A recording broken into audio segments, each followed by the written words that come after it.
Kauns, ka nav naudas. Tātad pirmais sāksim ar to, ka tas ir tāds sabiedrības uzlikts režģis, lieta, kad mēs sākam salīdzināt sevi ar citiem cilvēkiem, ar kaimiņiem, ar radiem draugiem, ar nepazīstamiem cilvēkiem, kad kādam ir vairāk nekā man. Un šīs sajūtas, ko es agrāk izdzīvoju, arī es īstenībā nevarēju saprast ilgu laiku, kad tu tā kā dari darbus, ja, bet tev liekas, ka visu laiku ir nepietiekami, ka kaut kas nav kārtībā ar tevi kā cilvēku, kad, citam ir kaut kas labāk. Bet tad es savā dzīvē ļoti daudz ko iemācījos, kad tajā mirklī, ka mēs uzliekam to stāvokli, ka skatāmies apkārt, kamēr mēs skatāmies un vērtējam citu cilvēku tur bagātības, tikmēr mēs aizmirstam strādāt un piepildīt savas bagātības. Un tajā mirklī cilvēka, man radās iekšē tādas sajūtas, kad es savā veidā sevi nemīlu, es sevi necienu, es tur neizdaru to, es neizdaru to, es neizdaru to, es neizdaru to, un es meklēju tās atbildes, no kurienes tas nāk. Un ilgu laiku izrādījās, kad mammai bija milzīgi pārdzīvojumi par to, kad viņu skolā pazemoja par to, ka viņai nebija naudas. Un attiecīgi mamma vienkārši tās emocijas izjuta caur sevi, viņai tas bija sāpīgi, ļoti sāpīgi.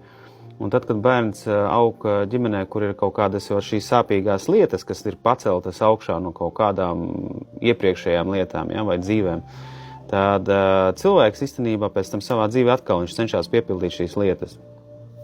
Un to visu var mainīt. To reāli visu var mainīt ar savu darbu, ar savu izpratni, ar savu attieksmi pret pasauli, pret notikumiem, pret visu. Tad tajā mirklī, ka man bija kauns, tāds rīktīgs kauns, ja, kad es tur nevaru atļauties nopirkt to, es nevaru to izdarīt, nevaru to izdarīt, gribās, ļoti gribās siekala tekt, gribās aizbraukt tur, gribās nopirkt to, visu laiku gribās kaut ko. Un tad tajā mirklī, kamēr es domāju, kad šis te kauns manī dzīvo, tad man pirmām kārtām, kas notikās. Es vairs nevarēju aiziet normāli izdarīt darbu, tāpēc, ka visu laiku bija tie iekšējie pārdzīvojumi, satraukumi, ka kaut kas nav kārtībā ar mani. Tad nākošais solis bija tāds, ka tad, kad cilvēkam ir kauns, viņš jūtās tā kā nepilnvērtīgi un sarunās ar cilvēkiem viņš tā kā pazemojās savā veidā. Un ilgu laiku es arī tā kā centos izdabāt, izpati kaut kādām lietām, ko nevajadzēja darīt. Tas vienkārši radīja vēl lielāku spriedzi manī, jo tas nenes to rezultātu. Tad, kad cilvēks sajūt otrs, kad viņš nejūtās pilnvērtīgs, viņu sāk izmantot, viņu sāk, viņi sāk pazemot savā veidā, tāpēc, ka kādam lielākai var un automātiski to izmanto. Tas ir muļķīgs stāvoklis, to vienkārši nav jādara. Tad nākošais solis, tad, kad šādi notiekās, mēs izvairamies no cilvēkiem, mēs izvairamies no pasākumu, mēs izvairamies no vēlmes priecāts, tad mums iestājas kaut kādas depresijas, tad mums kaut kādas satraukumi, slimības, veģetīvās distorzijas un visas tās pārējās lietas.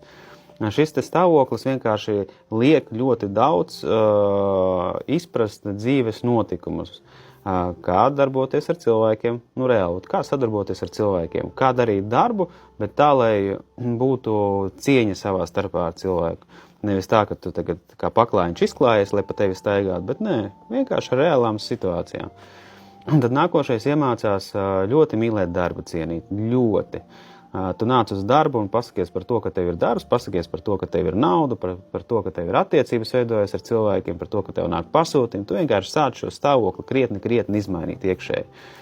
Tad nākošais solis, kas atkal notiekās no tās pieredzes, mēs sākam ļoti izvērtēt tās lietas, kas ir tiešām vērtības. Ja?